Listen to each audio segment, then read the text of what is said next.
Video start करने से पहले एक मेजर स्पॉइलर अलर्ट कि इस वीडियो में आपको काफी सारे एनिमे और मांगा से रिलेटेड स्पॉयलर्स मिल सकते हैं। तो अगर आपको स्पॉइलर से परेशानी है तो आप इस वीडियो को छोड़ सकते हो। And welcome back Nen explanation के पार्ट 3 में। तो आज की वीडियो में हम कुछ सुपर एडवांस टेक्निक्स को कवर करेंगे जो कि समझानी रह गई थी। और एक और अनाउंसमेंट कि इस वीडियो के बाद मैं चाकरा पे वीडियो बनाने की सोच रहा हूँ, तो रेडी रहना, अगली वीडियो चाकरा पे आने वाली है। और अगर आ चुकी होगी तो आपको लिंक डिस्क्रिप्शन में मिल जाएगा या आई कार्ड में या फिर कमेंट बॉक्स में पिन मिल जाएगा। So let's begin. वीडियो को स्टार्ट करते हैं कर्स से। तो कर्स एक ऐसी टेक्निक है जिसको यूज करने के लिए आपको कुछ सर्टेन क्राइटेरियाज को मेट करना पड़ेगा ताकि आप किसी में कर्स प्लांट कर सको, और इसका इफेक्ट लॉन्ग टर्म के लिए रहता है। जैसे कुरापिका का जजमेंट चेन और गेंथ्रू का काउंटडाउन और नकल का हाकुवेयर। और जिस तरह इसे प्लांट करने के लिए भी कुछ रिक्वायरमेंट्स की जरूरत होती है, तो इसको रिमूव करने के लिए भी आपको कुछ रिक्वायरमेंट्स को मेट करना पड़ेगा। पर कभी कभी कर्सेस ऐसे ही रिमूव नहीं हो जाते, तो उनका जो लिफ्ट करने का तरीका है वो एक कर्स डालने वाला खुद भी लिफ्ट कर सकता है, और कई बार तो वो खुद भी नहीं कर पाता, और तब यूज किया जाता है एक्सॉर्सिज्म का। और एक्सॉर्सिज्म एक ऐसी टेक्निक है जो मैंने अपनी पिछली वीडियो में बता दी थी, जो तांत्रिक टाइप होते हैं कुछ। तो अगर आपने मेरी पिछली वीडियो नहीं देखी तो जाके देखो, उसमें मैंने एक्सॉर्सिज्म को अच्छे से एक्सप्लेन किया है। डबल और क्लोन। डबल एक ऐसी टेक्निक है जिसका काम सिर्फ ओपोनेंट को कंफ्यूज करना होता है, जो कि आपको एक बैटल में अपर हैंड दिला सकता है, पर सिर्फ तभी जब आप इसको एक अच्छी तरह से इस्तेमाल कर सको। पर इसको इस्तेमाल करने के लिए आपको पहले कॉन्जुरेशन से एक बॉडी क्रिएट करनी पड़ेगी, फिर मैनिपुलेशन से उसे कंट्रोल करना पड़ेगा।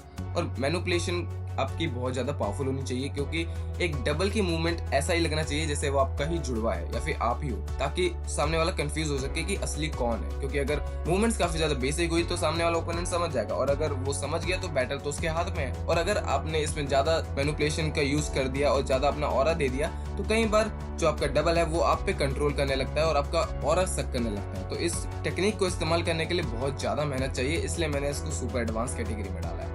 कई बार आपके सामने ऐसी सिचुएशंस आ जाती है जहाँ पे आपको ज्यादा मैन पावर की जरूरत होती है और आपके पास वो नहीं होती, तो उस रिक्वायरमेंट को पूरा करने के लिए यूज किया जाता है नैन बीस्ट। और इसको डबल से कंफ्यूज मत करना, क्योंकि डबल का काम सामने वाले ओपोनेंट को कंफ्यूज करना है, पर नैन बीस्ट का काम होता है आपकी तादाद बढ़ाना, ताकि आपको वो एक बैटल में अपर हैंड दे सके जब जहाँ पे आपको ज्यादा लोगों की जरूरत पड़ेगी। और इसमें कॉन्जुरेशन से ही बॉडी क्रिएट करी जाती है और मैनिपुलेशन से ही उसको कंट्रोल किया जाता है। पर अगर यहाँ पे कॉन्जुरेशन से कुछ भी क्रिएट कर दिया हमने तब भी चलेगा, और अगर इसके मूवमेंट्स भी बेसिक हुए तो भी चलेगा, क्योंकि इसका काम सिर्फ आपको हेल्प करना है। अब बारी है वोव्स एंड लिमिटेशंस की। ये सुनने में तो काफी ज्यादा डेंजरस लगता है, और डेंजरस एक्चुअली ये है भी। इसमें आपको अपनी पावर गेन करने के लिए पावर्स पर लिमिटेशन लगानी पड़ती है। हाँ, सुनने में थोड़ा कंफ्यूजिंग है, तो इसको एक एग्जांपल के साथ समझते हैं। तो मान लो मैंने कहा कि मैं अपनी पावर किसी 3 लोगों पर इस्तेमाल करूंगा, तब मेरी पावर बहुत ज्यादा बढ़ जाएगी, क्योंकि मैंने एक लिमिटेशन लगा दी कि अब मैं अपनी सारी पावर सिर्फ 3 ही लोगों पर इस्तेमाल करूंगा। तो अगर फिर मैं बोलता हूँ कि मैं अपनी पावर सिर्फ एक बंदे पर सिर्फ एक ही बार इस्तेमाल करूंगा, तो मेरी पावर उस जितनी पहले थी उससे भी 10 गुना या उससे भी ज्यादा बढ़ सकती है, क्योंकि ये सब डिपेंड करता है कि आपकी लिमिटेशन कितनी ज्यादा पावरफुल है। और अगर जितनी ज्यादा सख्त आपने लिमिटेशन लगा रखी है, आपकी पावर उतनी ही ज्यादा बढ़ जाएगी। कोलैबोरेटिव टाइप एबिलिटीज, और आप इसे को एग्जिस्टिंग एबिलिटीज भी कह सकते हो। इसका मतलब होता है कि एक या एक से ज्यादा जगह पर एक टाइम फ्रेम में एग्जिस्ट करना, या फिर सिंपल शब्दों में कहूँ तो शैडो क्लोन जुत्सु। और ये सिर्फ अभी तक मांगा में ही दिखाया गया है, और इसके बारे में ज्यादा इन्फॉर्मेशन नहीं है। बस इतना ही बताया गया है कि इसको यूज करने के लिए आपके पास 2-3 पार्टनर्स होने चाहिए। कंपाउंड टाइप एबिलिटीज, ये एबिलिटी भी अभी तक अनक्लियर है और एग्जैक्टली नहीं पता ये क्या करती है और क्या क्या कर सकती है, पर जितना मांगा में दिखाया गया है उस हिसाब से पता चलता है कि ये एबिलिटी आपको variety of Nen abilities grant करती है। पर इसको भी एक्टिवेट करने के लिए आपको कुछ रिक्वायरमेंट्स की जरूरत होंगी, और वो रिक्वायरमेंट्स क्या है अभी तक नहीं पता। काउंटर एक्टिव टाइप एबिलिटीज, ये बिल्कुल एक काउंटर अटैक की तरह है। इस एबिलिटी को एक्टिवेट करने के लिए आपको ओपोनेंट से कुछ डैमेज लेना होगा, जिससे वो अटैक जो उसने किया था आप पर, वो उसके पास वापस चल जाए और भी ज्यादा ताकतवर होगी। तो इस एबिलिटी से बचने के सिर्फ 2 तरीके हैं, या तो ओपोनेंट को बिना डैमेज दिए हराओ, या तो ओपोनेंट को बहुत ही ज्यादा पावरफुल अटैक से 1 शॉट में डेड कर दो। पर कुछ लोग ऐसे भी होते हैं जो डेथ को एज एन एक्टिवेशन मान के चलते हैं। अगर उनकी डेथ हो गई तो ये एबिलिटी एक्टिवेट हो जाएगी, जैसा कि मैंने बताया था आपको पोस्टमार्टम नैन में। डिफ्यूजिव लेवी टाइप एबिलिटीज, ये एक ऐसी एबिलिटी है जो आपको मल्टीपल टारगेट से कुछ न कुछ चुरा के दे सकती है। जैसे एक डिफ्यूजिव लेवी टाइप वाला नैन बीस्ट अगर किसी को भी छुए तो उसकी नैन एबिलिटी को चुरा के आपको दे सकता है, या फिर वो खुद भी यूज कर सकता है in the battle.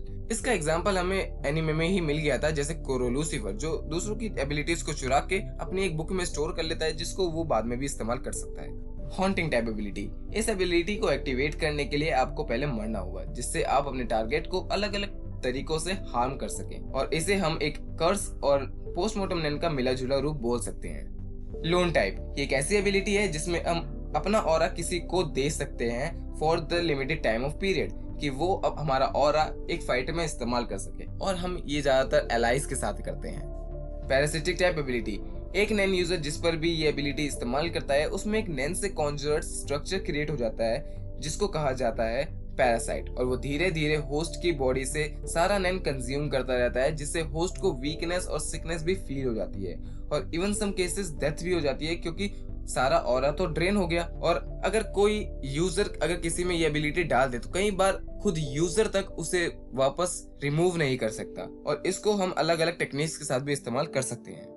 Supportive type ability इस एबिलिटी का काम यूजर की स्ट्रेंथ या पावर को इंक्रीज करना नहीं होता। इसका काम होता है ताकि आपके एलाइज की पावर इंक्रीज हो सके यूजिंग एनहांसिंग एबिलिटीज। और अब इसको लोन एबिलिटी से कंफ्यूज मत करना, क्योंकि लोन एबिलिटी का काम खत्म होने के बाद आपको वो ऑरा वापस भी लेना होता है जिसको आपने दिया होता है। पर एक सपोर्टिव टाइप में अगर आपने किसी को पावर दे दी तो बस दे दी, वो वापस नहीं आ सकती। सिम्बायोटिक टाइप एबिलिटी ये एबिलिटी गैंग बैटल में बहुत ज्यादा काम आती है। फॉर एग्जांपल मान लो मैं हूँ एक कॉन्जरर और मेरी टीम में है एक एमिटर और एक एनहांसर, तो मैं एक दो वेपन क्रिएट करूंगा, एक तलवार और एक गन। तो मैं गन दूंगा एक एमिटर को ताकि वो उससे फायर करवा सके, और तलवार दूंगा एक एनहांसर को ताकि वो उस तलवार को और भी ज्यादा एनहांस करके इस्तेमाल कर सके। तो इस टीम वर्क को कहते हैं सिम्बायोटिक टाइप एबिलिटी। हाँ, जैसा मैंने पहले कहा कि कॉन्जर एनहांसर और एमिटर टेक्निक को सीख सकता है, पर अगर आप वो चीजें अकेले करोगे तो ये सिम्बायोटिक टाइप एबिलिटी में नहीं आएगा। अब बारी आती है ज़ेनोज़ोल्डियाक का ड्रैगन डेन। जैसा मैंने आपको कहा कि एक ट्रांसम्यूटर अपने ऑरा की प्रॉपर्टीज को चेंज करके दूसरे सब्सटेंस के प्रॉपर्टीज को कॉपी कर सकता है, पर तो ड्रैगन तो पूरा का पूरा अनरियलिस्टिक है। पर हाँ, अनरियलिस्टिक चीजें भी बनाई जा सकती हैं ऑरा से, और ड्रैगन जो उसमें क्रिएट होता है वो प्योर ऑरा है जिसको रेन की मदद से अपने ऑरा को फैलाया जाता है पहले, फिर टेन की मदद से उसे एक ड्रैगन की शेप दी जाती है, और मैनिपुलेशन की मदद से उसे उड़ाया जाता है। उसके बाद फिर उसकी प्रॉपर्टीज को फिर से चेंज करके एक मीटेओरिक शावर के रूप में क्रिएट किया जाता है जिसमें एमिशन टेक्निक का इस्तेमाल किया जाता है। तो इस पूरे अटैक को सीखने के लिए आपको बहुत ही पावरफुल ट्रांसम्यूटेशन, एमिशन और मैनिपुलेशन की टेक्निक को आना चाहिए, जो कि आप एक ट्रेनिंग और एक्सपीरियंस से ही सीख सकते हो, जो कि ज़ेनोज़ोल्डियाक के पास भर भर कर है। अब बारी आती है नेत्रो का 100 टाइप गुइन बुद्धि 7वां। ये भी एक कॉन्जुरेशन से क्रिएट करा हुआ ऑब्जेक्ट है जिसको नेत्रो अपने मैनिपुलेशन से कंट्रोल करता है, और एनहांसमेंट की वजह से उसको और ज्यादा पावरफुल बना देता है, जिससे उसके अटैक बहुत ही ज्यादा डेंजरस हो जाते हैं। और इवन फॉर किंग मेरुअम 2, और जो उसका आखिरी अटैक है जिसको कहते हैं द जीरोथ हैंड, तो उसमें एमिशन टेक्निक का बहुत ही ज्यादा इस्तेमाल किया गया है। तो इसको सीखने के लिए आपको पूरे 4 टाइप्स मास्टर करने पड़ेंगे, जैसे कॉन्जुरेशन, मैनिपुलेशन, एनहांसमेंट और एमिशन। कुरापिका का एम्परर टाइम, जैसा कि हमें पता है कुरापिका एक कॉन्जुरर है, और एक मैनिपुलेटर और कॉन्जुरर के पास पूरा 1% का चांस होता है कि वो एक स्पेशलिस्ट बन सकता है, और वो उसको मिल जाता है जब उसकी आंखें स्कारलेट कलर की हो जाती हैं, जो कि पहले सिर्फ ट्रूप के बारे में सोच के उनको देखकर ही होता था। पर अब कुरापिका टाइम टू टाइम उस एबिलिटी को अपने विल पर कंट्रोल करना सीख जाता है, और उस समय जब वो एक स्पेशलिस्ट होता है तब वो एक सारी के सारी नैन एबिलिटीज को इस्तेमाल कर सकता है, जैसे एनहांसमेंट का 40%, ट्रांसम्यूटेशन का 60%, मैनिपुलेशन का 60%, एमिशन का 80%, कॉन्जुरेशन का 80%, और स्पेशलिस्ट तो वो है उस वक्त। और ये चीजें और भी ज्यादा डेंजरस हो जाती हैं जब उसके पास होती है उसकी सेट ऑफ चेन्स, जो कि अलग अलग पर्पस के लिए अलग अलग चेन्स है, जैसे जजमेंट चेन, चेन जेल और हीलिंग चेन। एडल्ट गॉन,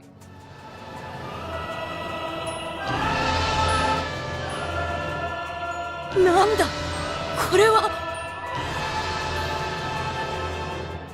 もうこれで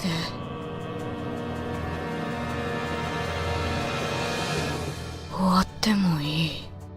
आप इसको वोवेन लिमिटेशंस का एक एक्सट्रीम रिजल्ट बोल सकते हो, क्योंकि अगर आपने गॉन के वर्ड ध्यान से सुने होंगे तो आपने सुना होगा उसने कहा था कि अब मेरे को कुछ फर्क नहीं पड़ता कि मेरी बॉडी के साथ क्या हो, बस मुझे अपनी सारी पावर चाहिए जो कि मैं अपनी लाइफ स्पैन में क्रिएट कर सकता था। तो उसका नैन उसकी विश को ग्रांट करता है और उसको एक ह्यूमन की लिमिट की सारा का सारा ऑरा प्रोवाइड कर देता है, पर उसकी बॉडी इतनी केपेबल नहीं होती कि उस उतनी पावर को हैंडल कर सके, तो उसकी बॉडी अननेचुरली और फोर्सफुली ग्रो हो जाती है, जो कि उसे कीमत चुकानी पड़ती है आफ्टर द फाइट। आलूका की विश ग्रांटिंग एबिलिटी, एक्चुअली इसके बारे में इतनी इन्फॉर्मेशन प्रोवाइड नहीं की गई, तो मैं एग्जैक्टली नहीं बता सकता कि क्या है और कैसे काम करती है।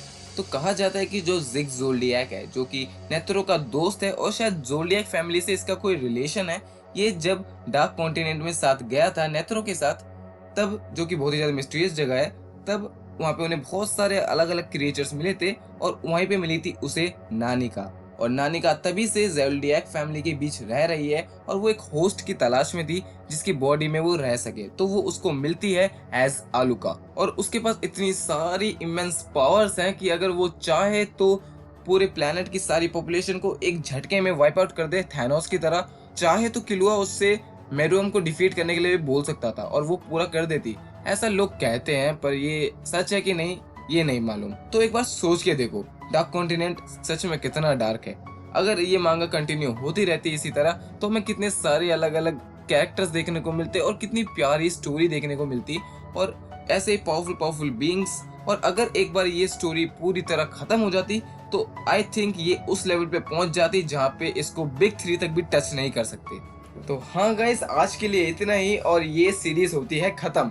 और कसम से बता रहा हूँ, इस सीरीज को बनाने में मेरे को बहुत ही ज्यादा मजा आया और बहुत ही ज्यादा टाइम लगा इतनी रिसर्च करने में, क्योंकि ऐसी काफी सारी एबिलिटीज थी जो कि हमें ना ही एनीमे में मिली है ना ही मांगा में मिली है, बट वो अभी भी है। जैसे हमारी पैरासिटिक टाइप, वो मांगा में दिखाई तो गई है पर उसके बारे में ज्यादा इन्फॉर्मेशन नहीं थी, तो मेरे को काफी ज्यादा रिसर्च करनी पड़ी और आखिरकार आपके सामने वीडियो आ गई। तो अगर आपको वीडियो पसंद आई है तो लाइक करो और सब्सक्राइब करो चैनल को, और कमेंट सेक्शन में बताना कि आपको चाकरा पे वीडियो चाहिए कि नहीं चाहिए। चाहिए तो मैं बना दूंगा।